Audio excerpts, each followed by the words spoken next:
স্বৈরাচার যখন দেশ থেকে পালিয়েছে তখন সে তার বি প্ল্যান রেখে গেছে, মানে প্ল্যান বি রেখে গেছে। প্ল্যান বির মধ্যে গুরুত্বপূর্ণ একটি বিষয় হলো যে তার নিজস্ব 500 গোয়েন্দা বাহিনী ছিল, যেটি ভিন্ন দেশের লোকদেরকে নিয়ে তৈরি, এবং সেখানে ভিন্ন দেশের সেই কুখ্যাত সেই গোয়েন্দা বাহিনী কিন্তু এখনো আমাদের দেশে কার্যকর অবস্থায় রয়েছে, তারা কিন্তু এখনো পালিয়ে যায়নি।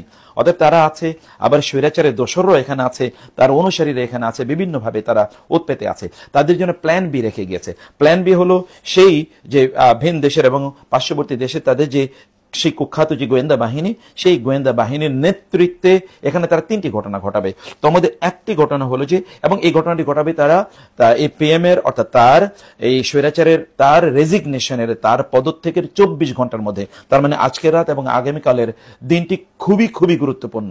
এই সময়টি তারা, কারণ এর মধ্যে অন্তর্বর্তীকালীন সরকার গঠন হয়নি, অথবা এই জায়গায় তারা যে কাজগুলো করবে সেই কাজগুলোর মধ্যে একটি কাজ হচ্ছে যে তারা এর মধ্যে সাধারণ মানুষের সাথে তারা মিশে যাবে এবং তারা বিভৎস হত্যাকাণ্ড তারা ঘটাবে, এগুলোকে তারা ভিডিও রেকর্ড করবে এবং বিদেশি চ্যানেলগুলোতে তারা এগুলোকে প্রচার করবে ডামাডোল পিটিয়ে। এবং আপনার যদি এখন ইন্ডিয়ার যদি পার্শ্ববর্তী দেশে তাদের যদি বিভিন্ন নিউজ চ্যানেলগুলো, নিউজ পোর্টালগুলো এবং টেলিভিশন চ্যানেলগুলো দেখেন, তাহলে দেখবেন যে সেখানে হত্যাকাণ্ডের কথা তারা বলছে, যে এখানে শতাধিক অলরেডি নিহত হয়েছে, বিভৎসভাবে নিহত হয়েছে, ইত্যকার কথাগুলো তারা প্রচার করে বেড়াচ্ছে। এবং তারা এই কথা বলবে যে এখানে তাদের উদ্দেশ্য হলো যে তারা এই কথা বলার সময় তারা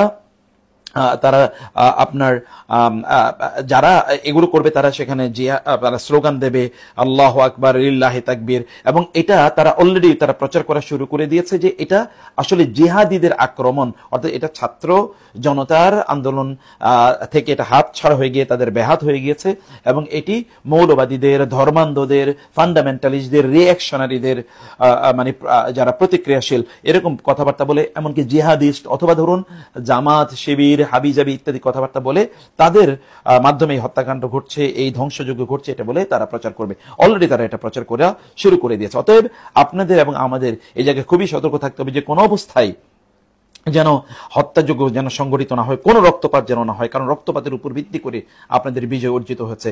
মনে রাখবেন, বিজয় অর্জনের চেয়ে বিজয় রক্ষা করা, স্বাধীনতা অর্জনের চেয়ে স্বাধীনতা রক্ষা করা অনেক অনেক কঠিন। আমরা তো সেই 1947 স্বাধীন হয়েছি, 71 স্বাধীন হয়েছে, কিন্তু আমরা কি সেটা রক্ষা করতে পেরেছি? না, পারিনি। বরং আমরা ভিন দেশিদের অথবা আমরা এই পার্শ্ববর্তী দেশের তাবেদারদেরকে আমরা দেখেছি যে কিভাবে তারা 15-16 বছর পর্যন্ত আমাদেরকে শোষণ করেছে, আমাদের সাংস্কৃতিকভাবে, অর্থনৈতিকভাবে এবং রাজনৈতিকভাবে কিভাবে আমরা তাদের শোষণের শিকার হয়েছে। অতএব এটি খুবই গুরুত্বপূর্ণ। এবং 2 নম্বরে তারা যে কাজটি করবে তাহলে যে তারা এখানে বিশেষ করে তারা সংখ্যালঘুদের উপর তারা আক্রমণ করবে। সংখ্যালঘুদের তাদের যে মন্দিরগুলো আছে, তাদের বা সিনাগগ বা গির্জা, অর্থাৎ তাদের যে উপাসনালয়গুলো রয়েছে, এই উপাসনালয়গুলোতে তারা আক্রমণ করবে, উপাসনালয়গুলো তারা পুড়িয়ে দেবে এবং এগুলোকে তারা ধ্বংসস্তূপে পরিণত করবে, তারা জ্বালিয়ে দেবে। এখানকার অন্য ধর্মাবলম্বীদের যারা আছে, বিশেষ করে হিন্দু ধর্মাবলম্বী, তাদেরকে তারা হত্যা করবে, তাদেরকে তারা লাশ বানাবে। এটা তাদের কিন্তু তাদের মানে গেম বা প্ল্যান বির যে বলছি, সে প্ল্যান বির এটা অংশ। এবং আপনারা দেখেছেন ইতিমধ্যে, আপনি যদি ভারতীয় তাদের বিভিন্ন ধরনের তাদের পত্রপত্রিকা বা টেলিভিশন চ্যানেলগুলো দেখেন, যদি একটু সতর্ক থাকেন আপনারা, তারা দেখবেন যে অলরেডি এটা প্রচার করা শুরু করে দিয়েছে তারা, যে এখানে আক্রমণ হয়েছে মন্দিরগুলোতে এবং তাদেরকে হত্যা করা হয়েছে, তাদের বাড়িঘর জ্বালিয়ে পুড়িয়ে দেওয়া হচ্ছে, এগুলো কিন্তু করছে তারা। অতএব এই কাজগুলো যে এখানে যারা আন্দোলন করছে তারা অথবা আমাদের সাধারণ মানুষ বা মুসলিমরা যে করছে, এটা কিন্তু নট নেসেসারিলি, এটা কিন্তু তাদের প্ল্যানের অংশ। অথবা এই কাজগুলো ঘটবে। এবং 3 নম্বর যে কাজটি তা হলো যে তারা বিভিন্ন বড় বড় সরকারি যে স্থাপনাগুলো আছে, স্থাপনাগুলো তারা আক্রমণ করবে। এগুলো ধরুন এই যে আমরা বলছি যে গণভবন আছে, সংসদ ভবন আছে, এবং বিভিন্ন রাষ্ট্রীয়, ধরুন সেটা সেতু হতে পারে অথবা টোল প্লাজা হতে পারে, আর অন্যান্য জিনিস হতে পারে। সরকারি যে স্থাপনাগুলো আছে, রাষ্ট্রীয় যে স্থাপনাগুলো আছে, এই স্থাপনাগুলো, বড় বড় স্থাপনাগুলো বা নিদর্শনগুলো তারা পুড়িয়ে দেবে, এগুলো তারা জ্বালিয়ে দেবে, এগুলো তারা ধ্বংস করে দেবে।